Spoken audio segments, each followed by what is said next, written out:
Hi అండి, అందరూ బాగున్నారా? కుమారి ఆంధ్ర రుచులకి స్వాగతం. వర్షాలు కదా, తుఫాన్లు, అందరూ ఎలా ఉంటున్నారు? జాగ్రత్తగా ఉండండి. ఇదిగో నేను ఈరోజు గుమ్మడికాయ గుమ్మడికాయ కూర వండుతున్నాను బెల్లం పెట్టి. ఎలాగంటే ఈ బాక్స్లో కొంచెంగా వాటర్ వేసుకుని గింజలు కూడా డ్రై ఫ్రూట్స్లో వేస్తారు కదా, అందుకని నేను గింజలు కూడా పాడేయట్లేదు. ఇందులో వేసి కుక్కర్లో పెట్టి విజిల్ తెప్పించుకుంటాను ఒకటి. దానికి ఏం కావాలంటే సాల్ట్ కూరలో కొంచెం వేస్తాను, వండేటప్పుడు కొంచెం వేస్తాను. బెల్లం ముక్క, బెల్లం ముక్కలు చేసి వేయచ్చు. చింతపండు కొంచెంగా, ఇది కూడా బెల్లం ముక్క. ఫస్ట్ విజిల్ పెట్టి ఓ కూర తెప్పించుకోవచ్చు. మూగిట్లో మగ్గిపోతుంది, కానీ నేను ఉత్తినే ఇలా విజిల్ పెడుతున్నా, ఉడికిపోతుంది. ఉప్పు వేసాం కదా, కొంచెంగా చింతపండు కూడా వేస్తే టేస్టు, చిన్న బెల్లం ముక్కను టేస్ట్ బాగుంటుంది. వీటితో ఉడుకుతుందన్నమాట, చప్పగా ఉండదు ముక్క. సాంబార్కైనా కూరలకైనా, కూర వండుకునేటప్పుడు కూతలు కావాలనుకున్నా కొంచెం సాల్టు ఏం కావాలో అవి కొంచెం కొంచెం వేసుకుని ఇలాగా కూర తెప్పించుకుంటే, విజిల్ తెప్పించుకుంటే ఈ ముక్కలన్నీ సూపర్, చాలా బాగుంటాయి, టేస్టీగా ఉంటాయి. లేకపోతే ఉత్తినే ఉడకబెట్టేస్తే చప్పగా ఉంటాయి. ఒక విజిల్ తెప్పించుకుందాం. ఇదిగోండి శనగపప్పు, మినపప్పు, ఆవాలు, జీలకర్ర, ఎండుమిర్చి, పచ్చిమిర్చి, కరివేపాకు అన్నీ వేసి వేయించేస్తాను. ఇదిగోండి శనగపప్పు, మినపప్పు, ఆవాలు, కొంచెం జీలకర్ర, ఎండుమిర్చి, పచ్చిమిర్చి, కరివేపాకు చూసారా, ఇవన్నీ వేయించేస్తాను. ఇది ఒక విజిల్ వస్తుంది, కొంచెం చల్లారాక ఇందులో వేసేసుకోవడమే.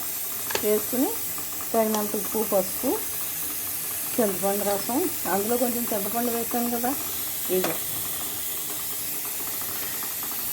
ఈ బెల్లం కట్ చేసేసుకుని ఇందులో వేసేసుకోవడమే. ఇంగు కూడా వేసాను కొంచెం.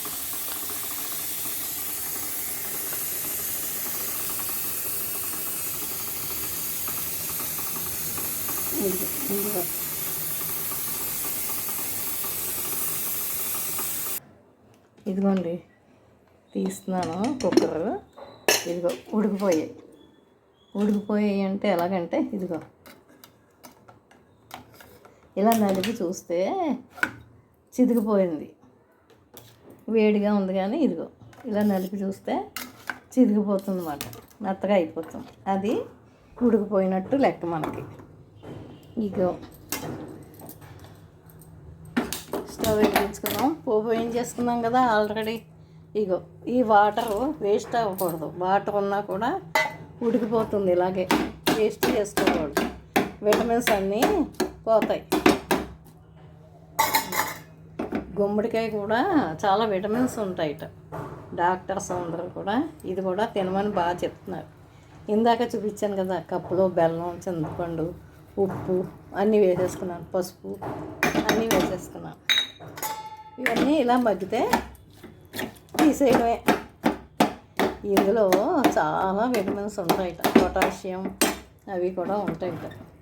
కార్తీక మాసంలో కందారచ్చల కూర, గుమ్మడికాయ కూర, గుమ్మడికాయ, ఆనపకాయ పులుసు అన్నీ పెట్టుకుంటాం. బచ్చలతోటి అన్నీ చక్కగా చేసుకుంటాం. ఈరోజు గుమ్మడికాయ కూర చూడండి, ఇలాగా తీపి కూర వండుకోవచ్చు. ఈ గుమ్మడికాయ ముక్కలు, శనగపప్పు వేసి కూడా కూర వండుకోవచ్చు. ఇలా ఇనిపేసుకుంటే బాగుంటుంది. ఉడుకుతాను చూసారా, బెల్లంతో, ఉప్పు, లైట్గా చింతపండుతో అన్నింటితోటి ఉడుకుతుంది, మంచి టేస్ట్ వస్తుంది. మీరు కూడా ట్రై చేయండి. నా వీడియోలన్నీ లైక్ చేయండి, ఎలా వండారో కామెంట్ పెట్టండి కొంచెం ప్లీజ్. మీ చుట్టాలకి ఫ్రెండ్స్కి షేర్ చేయండి. ఇదిగో అయిపోయింది, మంచి కలర్ఫుల్గా గుమ్మడికాయ కూర అయిపోయింది. ఇంకొంచెం తడిగా ఉందనుకుంటే కొంతమంది వరిపిండి కూడా పెట్టుకుంటారు. నేనైతే పెట్టను, ఇలా ఉడుకుతుంది బాగుంటుంది. ఇదిగోండి ఇలాగా ఉంది కదా, ఉడికేటప్పుడే కొంచెం వాటర్ వచ్చింది కదా, నేను పెట్టొద్దు అనుకున్నాను కానీ నేను కూడా కొంచెం వరిపిండి వేస్తే బాగుంటుందని వేస్తున్నాను. మరి తడి ఎక్కువ ఉంది, ఎందుకంటే ఆల్రెడీ బెల్లంలో కరుగుతుందని నీళ్ళు పోసాను.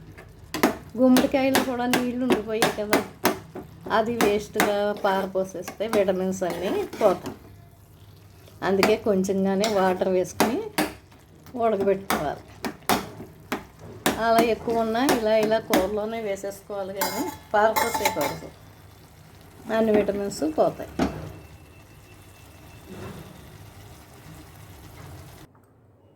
ఇదిగోండి సూపర్గా వచ్చింది, చాలా బాగుంది. పిల్లలు కూడా తింటారు, చాలా బాగుంటుంది. అన్నిగా చాలా పొటాషియం ఉంది, బ్లడ్ వస్తుంది, చాలా విటమిన్స్ ఉన్నాయని చెప్తున్నారు. గుమ్మడికాయ కూడా వారానికి ఒకసారి తినమని చెప్తున్నారు. చూడండి, మీరు కూడా ట్రై చేయండి.